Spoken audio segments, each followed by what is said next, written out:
Hi, this is Brad Linder with Liliputing, and I'm here at the Consumer Electronics Show in Las Vegas taking a look at the ReMarkable writing slate or e-ink tablet.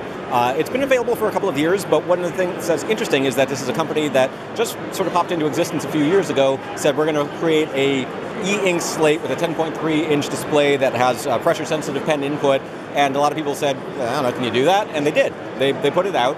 And initially it got sort of okay reviews, and then they continued to put out software updates after software update. So now it's been available since 2017, I think it was released. They sold 55,000 units in the first year. They sold even more in the second year. They're not giving a precise number yet.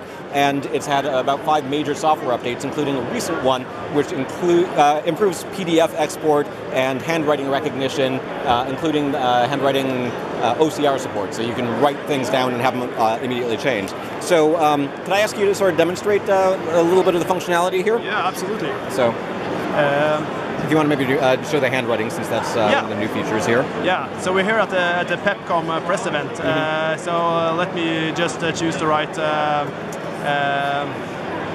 pencil, which shows it a little bit better. Okay. Hi, PepCom. I'm Henrik from ReMarkable.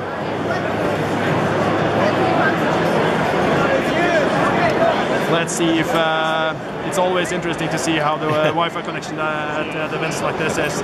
So it does require Wi-Fi to do the conversion. It's not happening. Hi, PepCom. I'm Henrik from ReMarkable. So for the most part, it worked. PepCom, it doesn't know the word because it's not a common word. That's exactly right. But it knows Henrik. You've probably written that a few times. Probably a few times. Yeah. So it's a thin and light device. How much does it weigh? About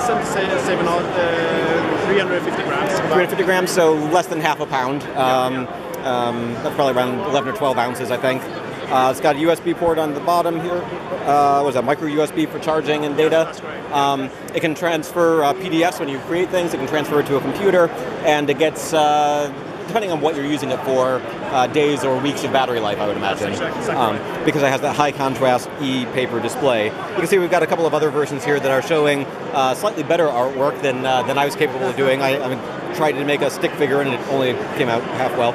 And then a PDF file here with a 1872 by 1404 pixel display. When we were doing the handwriting, you could see a little bit of the sort of responsiveness. It's not quite latency free with an e-ink display, but it's pretty good in terms of sort of the response time, and you can use it to display all sorts of different things. So it sells for about $599. This is a first generation product still, but it's currently being supported. They're continuing to put out software updates and not yet ready to talk about any sort of next generation products. But there's not a lot of things like this on the market, which is part of the reason e-ink displays are not super common in this sort of gadget.